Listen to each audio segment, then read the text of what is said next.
Last year, when most investors were watching their stocks plummet, one Wall Street legend had an unfair advantage that was identifying winning stocks with massive upside, like Riot Blockchain before it shot up 10,000%, Digital Turbine before it shot up 789%, and Overstock before it shot up over 1,000%. This power gauge comes from the legendary Mark Chaikin. And right now you can get a free in-depth look at how his power gauge system works. A way to type in any of the 4,000 different tickers and see exactly where the stock is most likely to go next and in any type of market. Simply go to powergaugetrial.com for your free look. Again, that's powergaugetrial.com for your free look. All right, let's get to our segment today. Hi, this is Daniela Cambone, and welcome back to the Daniela Cambone Show here on Stansberry Research. Well, the last time I spoke with Michael Saylor, it was during our historic gold versus Bitcoin debate. Today marks his return to my show. Michael, always good to see you. Welcome back. Thank you, Danielle. Happy to be here. Well, a few things have changed since the last time you were on. You've since stepped down as CEO of MicroStrategy, and Bitcoin and crypto as a whole have had a very tumultuous second quarter of the year. Just to recap for everyone, in May, a popular stablecoin failed, leading to plummeting crypto prices and the bankruptcy of several crypto lenders and investment firms. Bitcoin's price in June fell below 20,000, marking a loss of more than 70% from its November highs. So we're going to be talking about all this and more. But first, Michael, how are you doing? I'm awesome. I'm doing great. Life is good. Good. Just motoring along. All right. So let's start with a bang here. I want to pull up a recent article from the Wall Street Journal with the headline, Michael Saylor bet billions on Bitcoin and lost. Is this a fair assessment? What do you make of this headline? I mean, they're already waving the white flag here for you. Oh, that's brutally unfair. No, the facts of the matter are, on August 10th of 2020, we embarked on a Bitcoin strategy. And when we did that, the enterprise value of our software business was about $66 a share. And as I'm speaking with you right now, the stock is trading $329 a share. Our shareholders have made billions of dollars since we started this strategy. No one's lost. If you actually look at the performance of Bitcoin since we actually bought $250 million of it and embarked on a Bitcoin strategy, Bitcoin's up 101%. That's the S&P's up 23%, the Nasdaq's up 15%, gold is down 12%, bonds are down 15%, and silver is down 28%. So in fact, Bitcoin smashed every single asset. The only thing that outperformed Bitcoin in that time period is MicroStrategy stock, up 166%. So we actually performed 1.6x Bitcoin. Now, if you look at what we could have done, we could have competed with the enterprise software companies in our industry. The best performing enterprise software company in that time period is Oracle. Oracle's up 39%. MicroStrategy's up 166%. IBM's up 2%, Salesforce is down 4%, SAP's down 40%. We're definitely not losing. Now, if you want to compare us to the best companies on earth, the strongest companies on earth that are more powerful than governments would be Google, Apple, and Microsoft. Those three big tech companies are up 58%, 46%, and 34% respectively. Amazon down 11, Facebook down 35, Netflix down 52. MicroStrategy up 167%. And one last factoid, out of the 500 S&P companies, there are only 14 companies that outperformed us in the time period. We outperformed 97% of the S&P.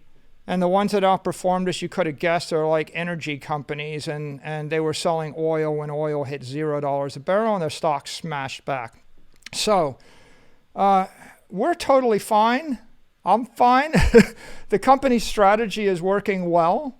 If you had said in the second quarter of 2020, I want you to come up with a strategy for a low-growth, mid-size software company to outperform every asset class, all big tech stocks, and every enterprise software company by a factor of 3 to 10, right? This is the only one that you could have come up with, and we actually did it. I think what throws people off is that the stock got volatile. Like the way we've done it is with volatility. The company's stock traded a few $1 million a day when we started. Now it trades hundreds of millions of dollars a day. The open interest and the options have exploded. The stock, has exploded up, exploded down, exploded up. It moves all around, just like Bitcoin, which has gone through almost 3 cycles in the past 2 years. So I would say, to summarize, conventional critics and conventional mainstream analysts, they don't get the crypto economy, they don't understand Bitcoin, and they hate volatility. And those are the people that would tell you, take all your money, put it in a bank account yielding 1% interest, and just don't lose it and don't bother us. But when we embraced the Bitcoin strategy, we did it because we knew that if we held our cash in a bank account, it was going to lose 20% of its purchasing power per year. And it has, as predicted. The money supply expanded by 40%. Single-family homes in the U.S. have increased in price 40%. If you had $500 million, it would have bought you the 40% less today than it would have bought you 2 years ago. So we had to do something for our shareholders at the time. And that something was buy high-quality digital property. And our choice was, we could suffer a non-volatile slow death, or we could get on a bumpy lifeboat, a big orange lifeboat, the Bitcoin lifeboat, and we're going to get tossed around in the ocean, but we're going to float, and we're going to appreciate over time. And when I started buying this stuff, Bitcoin was $9,000, $10,000 a coin, and we've just been consistently accumulating Bitcoin. We have not sold any Bitcoin. And if you're a short time horizon person and you want to look at making a trade in the past 3 months or 6 months, just about everything you could have bought in the world in the past 6 months is a losing trade if you have a short enough time frame. But if you have a 2-year time frame, Bitcoin's winning. It's winning over 4 years. It's winning over 6 years. It's winning over 8 years. And I just like to be in business more than 2 years from now. So that's why we did it. Well, let's talk about the timing of everything. I mean, why now? Why did you feel you had to step down now and really just focus purely on Bitcoin? Because, I follow you on Twitter. Every day it's still a mantra of love for Bitcoin. You've never wavered away from it. Your conviction has only grown. Your faith has only grown. How so? Why? Yeah, we've been planning to do this for 4 years. So I just think we got caught up in some very colorful media.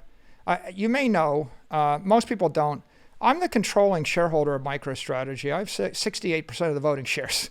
And I started the company 33 years ago. So I've been the CEO for 33 years. I'm the chairman of the board. I'm the controlling shareholder. And I've been talking about Bitcoin for 2 years.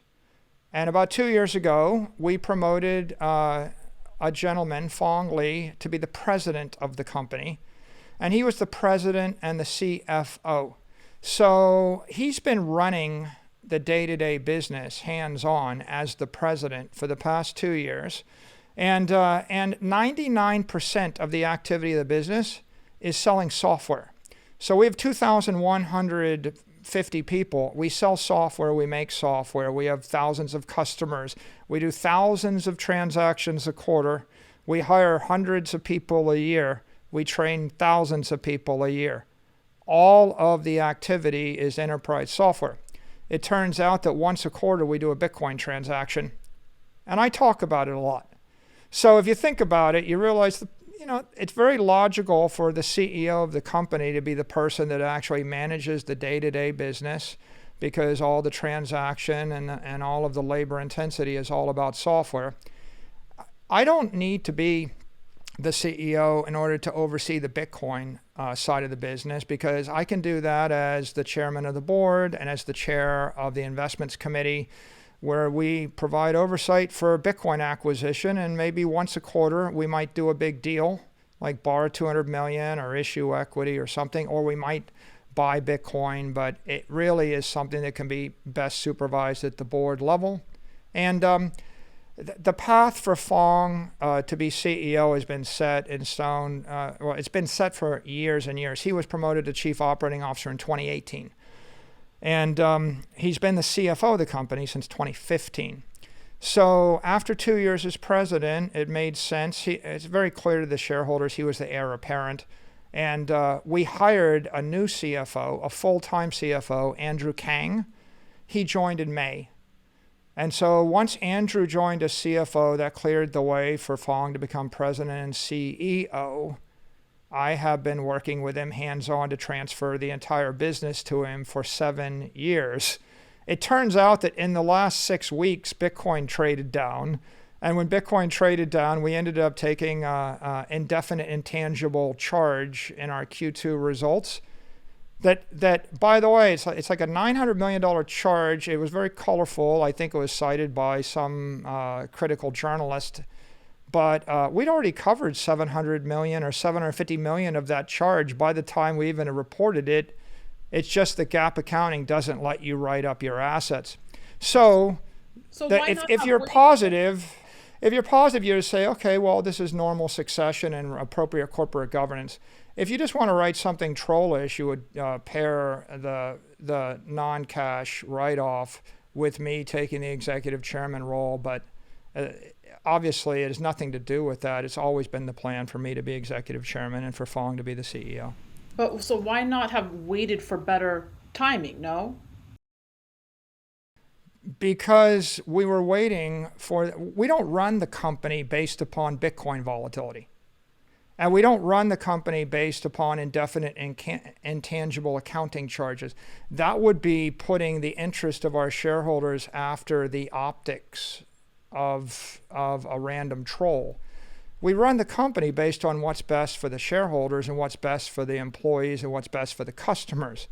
So the trigger for us to promote Phong was the arrival of Andrew as the CFO.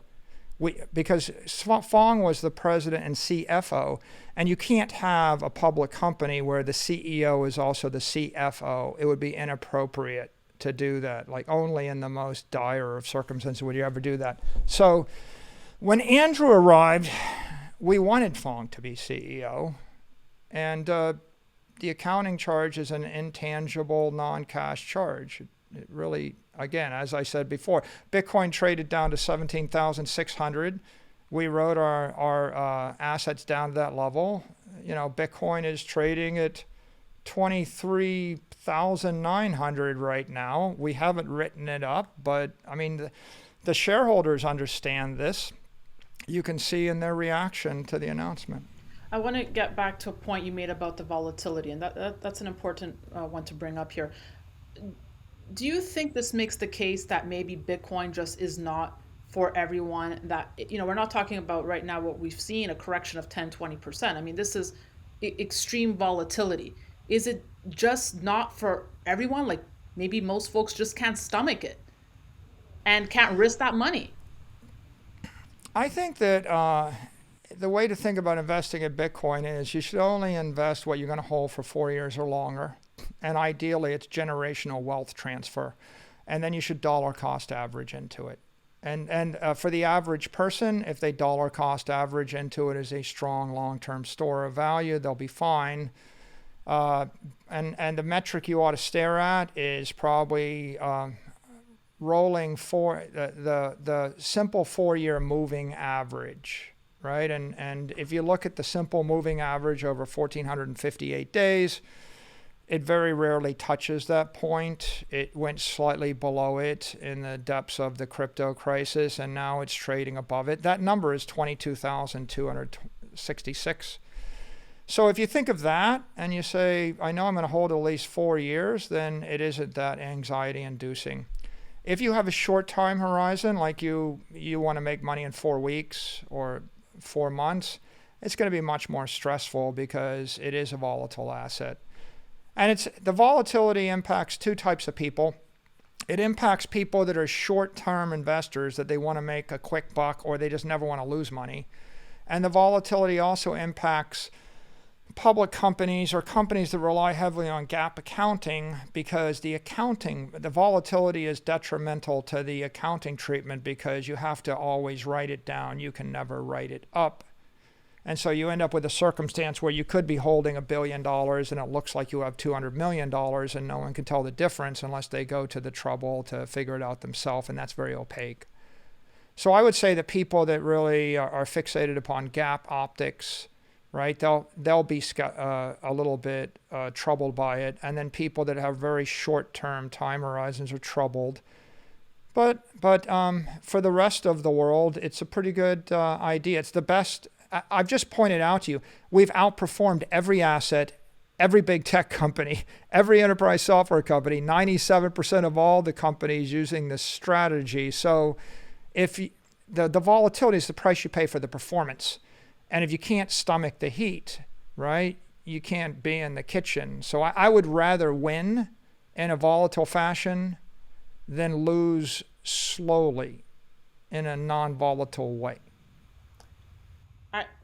I saw you last in April of this year. I was moderating a panel with you at the ETF conference, and there was so much enthusiasm at the time, right? I think Janet Yellen had spoken that week saying crypto was transformative. Biden had just signed an executive order kind of greenlighting the crypto space. So there was a lot of excitement. Walk me through where you think things took a downturn. I mean, was it the inflationary scenario? Was it incoming interest rates? What do you think was the catalyst? Yeah, I mean, if we're talking about what's caused the crypto crash, I think that it was triggered first by the interest rates, right? The tightening of the Fed. And that put pressure on all risk assets from the beginning of the year. And I think the next catalyst was the Terra Luna meltdown, because in essence, they had $50 billion worth of Luna and UST backed by $1 billion or $2 billion of real assets. So that was very unstable, and that algorithmic stable coin was just an accident waiting to happen. It's almost like they borrowed $20 billion and agreed to pay 20% interest on it. And they were going to issue equity to pay the interest. So they're going to issue Luna in order to pay 20% interest on UST through that protocol. And that was an accident waiting to happen. There's no way that was sustainable. So that melted down a lot of the cryptos and resulted in the unwinding of the Three Arrows, Voyager, and Celsius bets.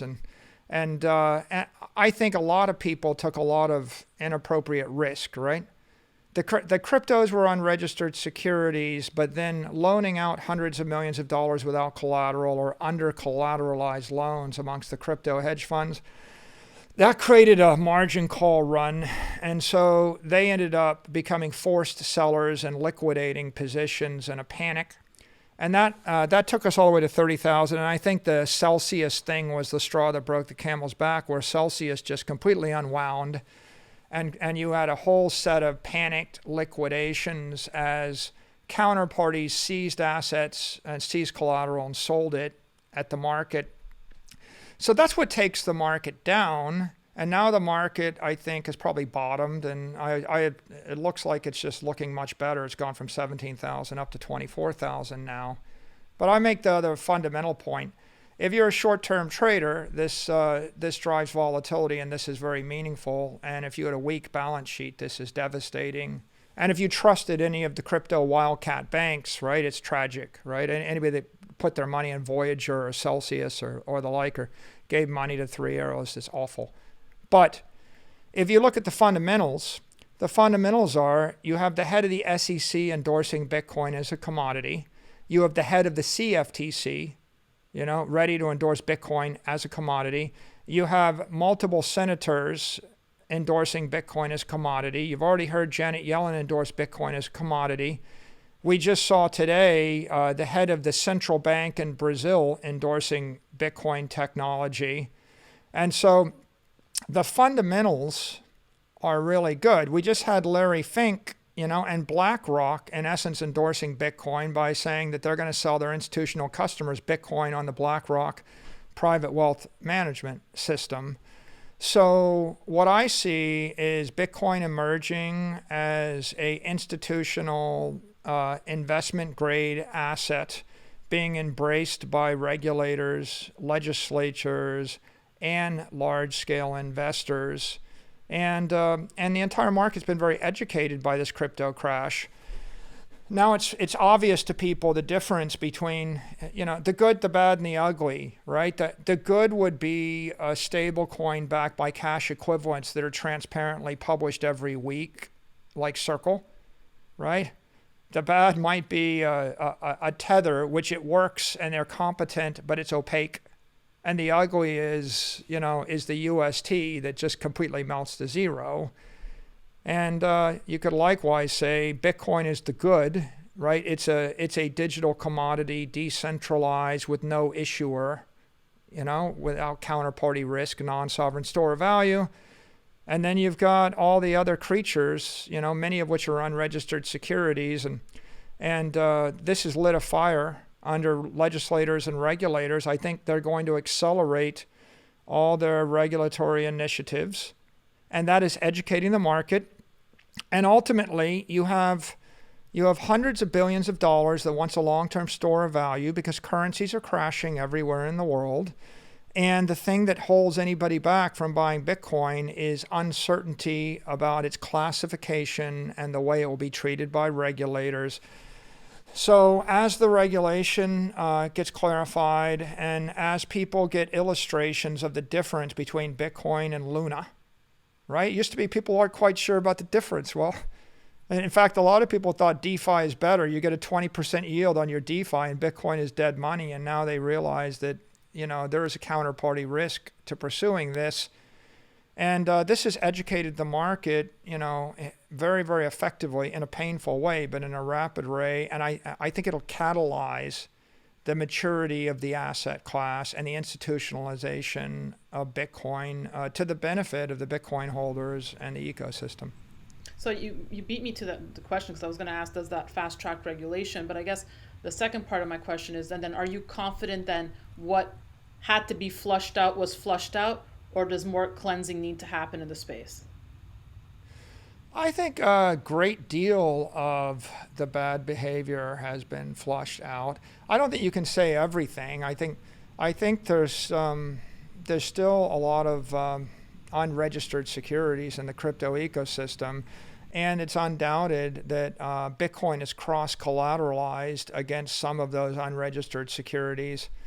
And there's more regulation coming to anyone that's in this space, more clarity. So I think the worst of it is behind us, but I don't think that the industry has been clarified or completely rationalized yet. I think that there's thousands and thousands of cryptos that need to disappear, right? I think there's a 99% rationalization rate that needs to happen. And so I just think we went through an pretty important deleveraging. And I think that people will be much more careful in the way they view things going forward than they were a couple of years ago. I think we were in a Wild West stage the first decade of the industry, and I think we need to grow. We need adult supervision in the industry, and there's an entire generation of people that need to understand counterparty risk and basic risk management, and they also need to understand the difference between a security and a commodity.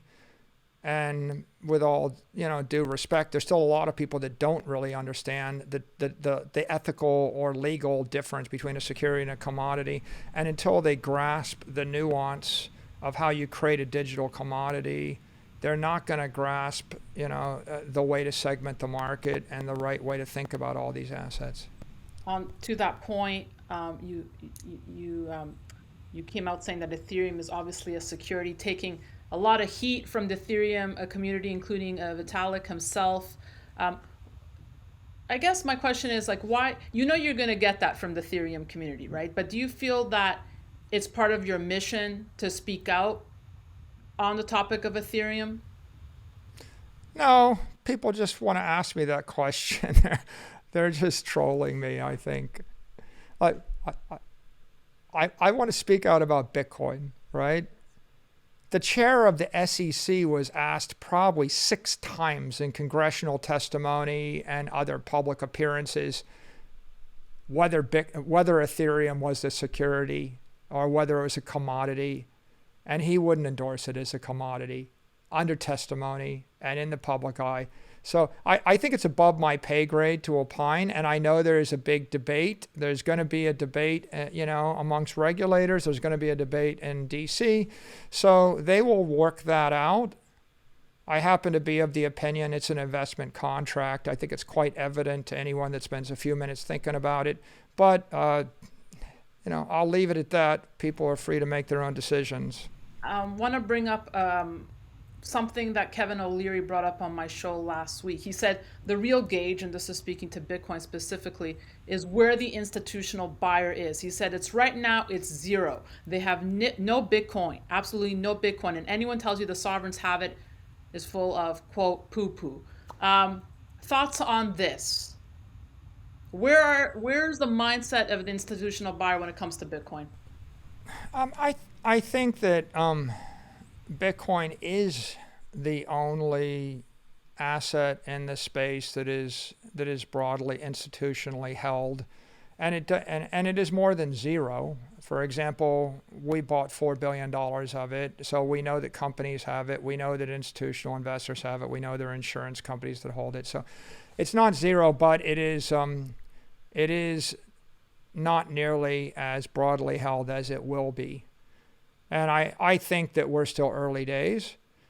I think that the institutional interest in Bitcoin has dramatically jumped in the macro community and the hedge fund community over the past year. I think you can see in the body language and the rhetoric of J.P. Morgan and Goldman Sachs, Jamie Dimon, and the way that David Solomon speaks about us, and the way that BlackRock speaks about it, and the way that Ray Dalio speaks about it, and the way that George Soros speaks about it. You can see that we're no longer at the stage where people are skeptical that it will continue to exist or skeptical of its value. I think it's now got the grudging respect of a lot of people. We're really more at the stage where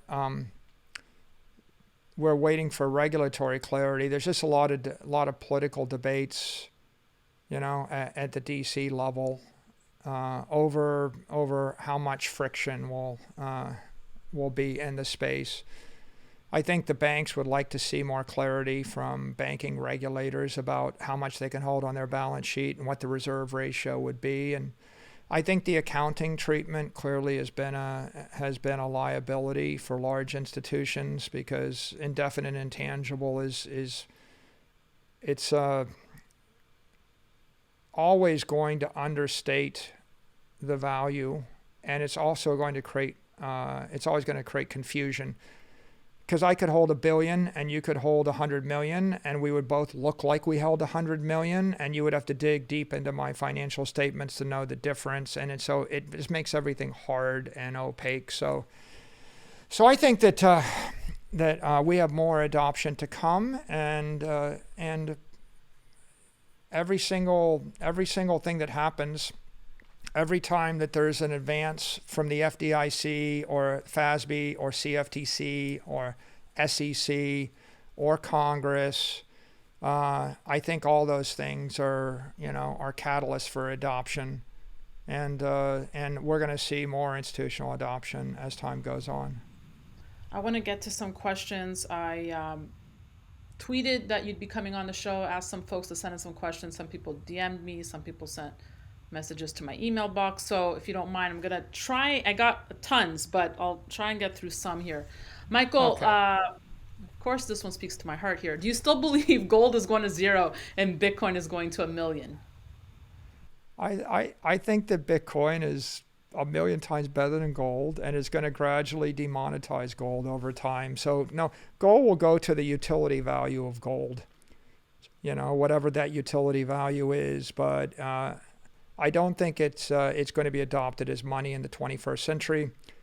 I think Bitcoin is a better gold than gold. You can move it at the speed of light. You can see with the Lightning Network evolving that pretty soon we'll have 1 billion people able to move any block of Bitcoin anywhere friction free. And so Bitcoin is digital money for the 21st century. Gold was metallic money for the 19th century. So I just think if you believe in sound money, then you should do yourself a service and you ought to sell your gold and you ought to buy Bitcoin, because Bitcoin is sound money for the 21st century and gold was sound money for the 19th century. Just that simple. Okay, going on here. You suggested that Tesla buying Bitcoin was the beginnings of corporate America loading their balance sheets with Bitcoin. What do you think now that Tesla has sold? They've still got some, but what I think is that the accounting is toxic. And FASB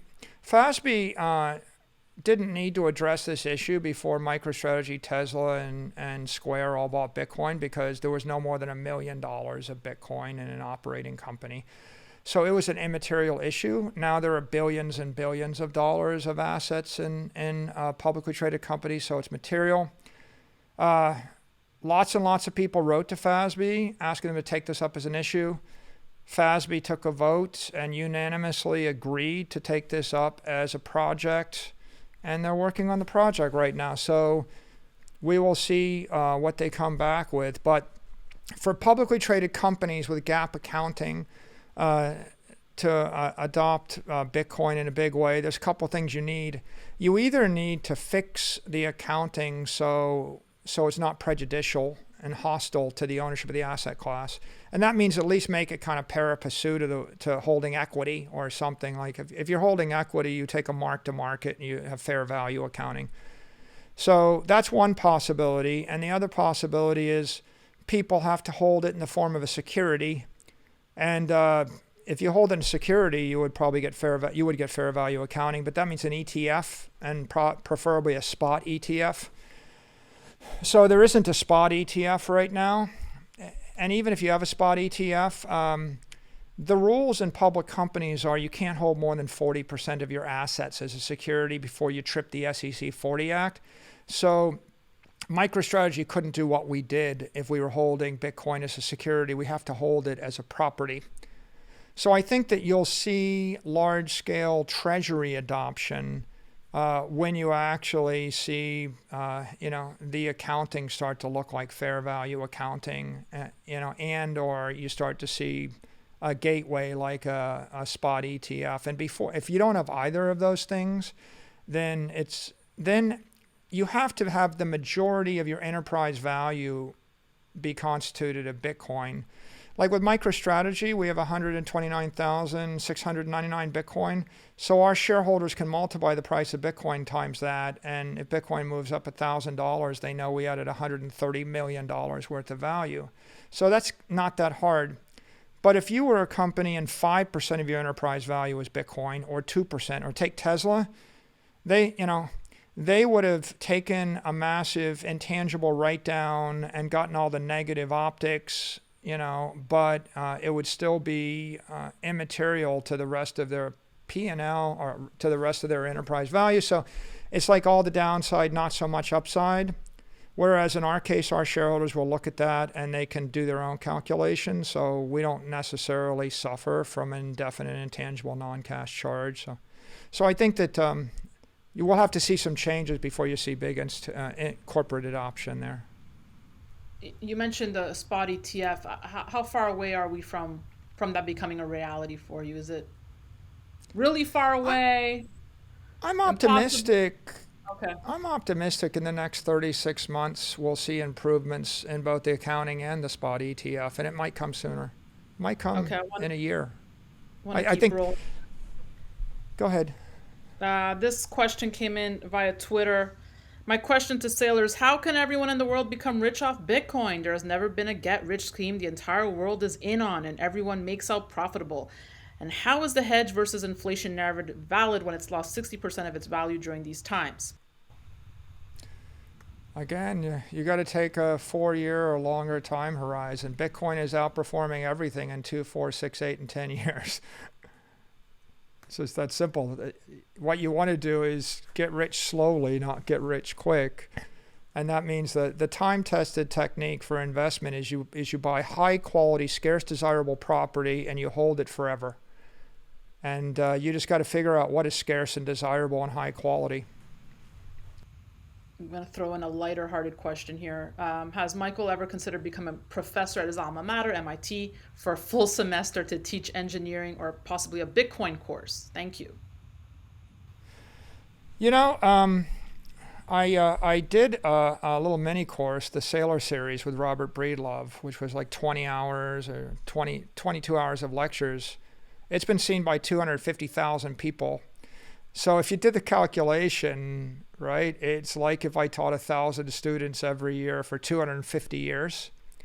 I did another 4-hour thing with, with Lex Friedman and a 4-hour discussion in my library in my house in Miami.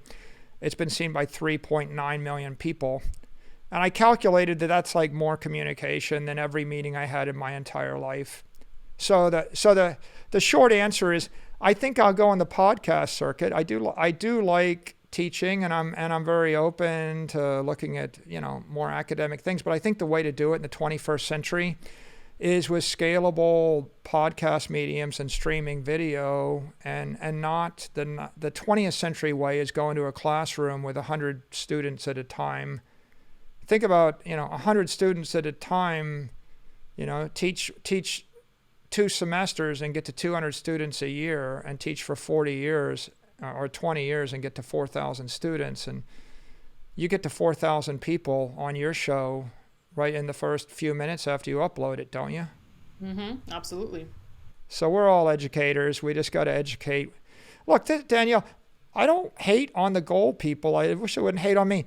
It's not I don't get the idea. The point I'm trying to make is, you want to give music to 1 billion people, give them free digital music. And if you want to give money to 1 billion people, give them digital money. And if you want to give education to 1 billion people, give them digital education. And I love the Steinway piano, and I love a gold watch, and I love MIT in the classroom.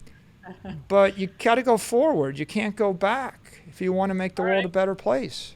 All right.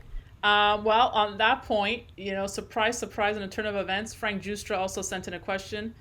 Heard you were coming on the show. He was your opponent in the great historic debate. Do you concede, Michael, that perhaps it was a bit irresponsible to advise investors to sell everything, mortgage their homes, and put it all in Bitcoin?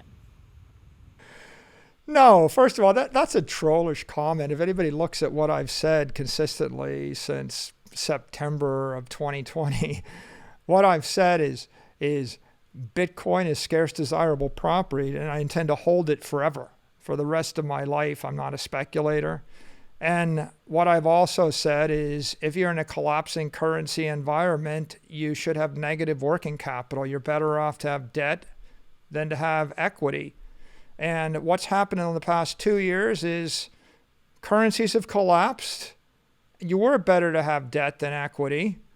When I told people that I like mortgages, the mortgage rate was 2.7%. Mortgage rates nearly doubled. And if you had a chance to take a mortgage at 2.8% and you waited till the mortgage rates went to 5.2%, the cost of your home just went up by 80%. So paying off your home with cash is probably not a good idea when mortgage rates are cheap. Holding cash that's losing 20% of its value is not a good idea. That the blue dollar rate is 300 pesos to the dollar. I keep pointing this out. So I think what some people just want to find something skeptical or critical to say, but telling people that they ought to buy desirable things and take cheap money to do it and hold it forever is simply the way that you preserve generational wealth, and it's worked that way for a long, long time. It still works that way. So I don't apologize for saying I like cheap mortgages, and I don't apologize for saying people should buy Bitcoin.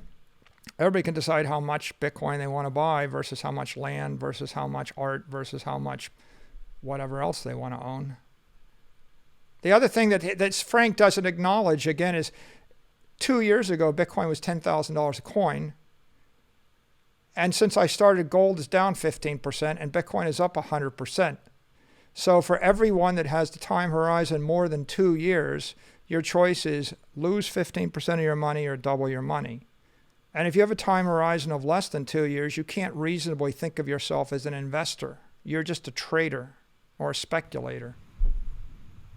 I mean, I guess depends the year points we're working with. I mean, I always say you can always adjust it to make your case, but I'm still going to get you in front. If you always adjust it to be less than 2 years or less than a year, then you're always a speculator, right? If you're an investor, you're taking a 4-year time horizon or a 10-year time horizon or a 30-year time horizon.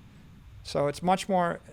any advice you're giving to someone for 2 months is just trading advice, and I don't give anybody trading advice. I can say, since 1998, the gold market has lapped the S&P. So, everyone can make their case depending on the time horizon you're looking at. But let's step outside of gold and Bitcoin for a second. Let's get out of this bubble for a second, because I just want to get your general thoughts. Kathy Wood coming out saying we're definitely in a recession. I want to get Michael Saylor's thoughts on the U.S. economy, how you see things. Are we in a recession? We've been in a recession since March of 2020. If you calculated or if you estimated the economy based upon real output and then you adjusted it for the strength of the currency, if the currency loses 20% of its purchasing power and the economy is flat, then you contracted the economy by 20%. So the currency's lost 40% of its purchasing power in the past 2 years. If the economy grew 5%, you're down 35%. So yeah, we're in a recession, but I'm not a macroeconomist, and I don't really care to engage in the debate about what is the definition of a recession or not. Right, it's above my pay grade. Just curious to get your thoughts on the U.S. dollar, the strength of the U.S. dollar. Is it just the bell at the ball, the strongest horse in the race? How do you see it? Is it going to keep marching higher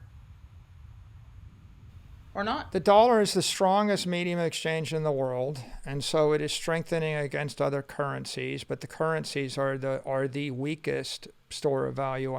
The foreign currencies are weak store of value assets. So foreign currencies are collapsing. Like South American currencies, African currency, Sri Lankan currency, Middle Eastern, Turkish currency, Lebanese currency, Russian, Ukrainian currencies. Russia, I guess, doing better because they're tied to commodities. But I think that you've got a basket of strong currencies to be pegged to the dollar, and they're losing 15% of their value or more a year against scarce assets. And then you've got weak currencies that are losing 15% of their value against the dollar, right? If we look, the South African Kruger rand, the Korean won, the Great British pound, the euro, they're all down 11 to 13%. Polish is down 16%. The yen's down 18% over the course of about a year. So they're collapsing against the dollar. And then the developing markets are collapsing 40% against the dollar. So do I think it'll happen? Continue? Yeah. I actually think that in a digital world, the 8 billion people want to hold a dollar. They don't want to hold a local currency. So if I could swap, name a currency in South America you want to hold other than the dollar. There isn't one. So the only thing that keeps people from swapping all their local currencies for dollars is whether they trust Tether, or whether they can get access to Tether or Circle, right? Right, because UST wasn't a trustworthy dollar, right? And maybe you can't get access. But I think that there's no doubt if you're looking at your bank freezing your assets and devaluing your assets in local currency, you want to hold the US dollar as your medium of exchange. And you want a simple world, or a simple way to see the world. If you need your money in less than 4 years, you probably want to keep it in the dollar. And if you need your money in more than 4 years, if you want to hold it between 4 and 40 years, you put it in property. And the best property in the world is Bitcoin, and the best currency in the world is the dollar. And there are weaker properties, like an Airbnb or building or stock, and they're weaker because they've got counterparty risk and they've got tax risk and execution risk and competitive risk. And maybe they're not so portable. You can't really move a ranch out of Zimbabwe to San Francisco when you have to flee the country. So what can you move out of Africa to San Francisco when you want to flee the country, right? Bitcoin you can move, and the rest, unclear. So I think that the general macroeconomic trend, what can you say? You can say the economy doesn't work so well, right? The economy doesn't work so well. It stopped working well in February of 2020, and I think Lynn Alden tweeted a chart of Japanese tourist arrivals, where the entire Japanese tourist industry went to zero in March of 2020 and is still at zero. So it's pretty obvious some things just don't work. The economy is not going to work well. The money supply is increasing. The Inflation Reduction Bill is, $600 or $800 billion worth of spending. Everybody's going to keep spending more money. Some currencies are going to collapse completely. The government's going to collapse with them. That'll happen in the developing world. That will result in capital controls. We saw what happened in Sri Lanka. You see in Nigeria and a lot of places now it's illegal to accept dollars for payment. So you're going to have capital controls, you're going to have export controls, you're going to have import controls, you're going to have wage and price controls. That will impair the economic machine from functioning more. As that happens, governments will print more money.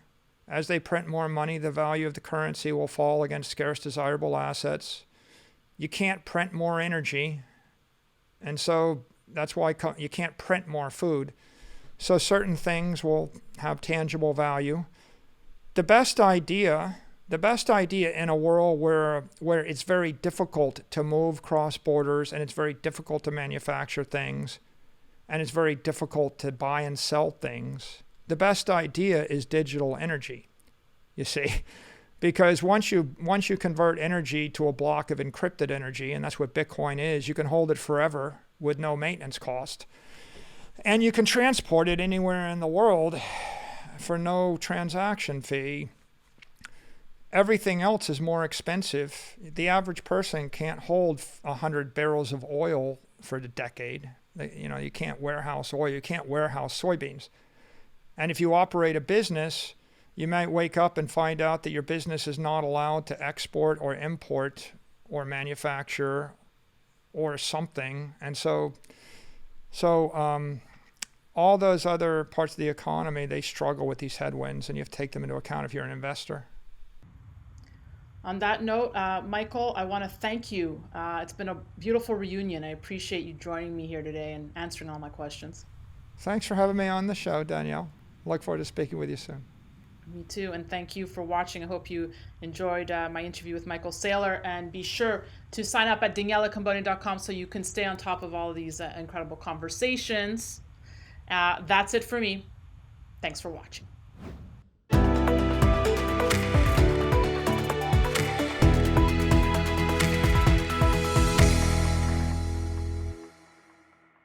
Opinions expressed on this program are solely those of the contributor and do not necessarily reflect the opinions of Stansberry Research, its parent company, or affiliates.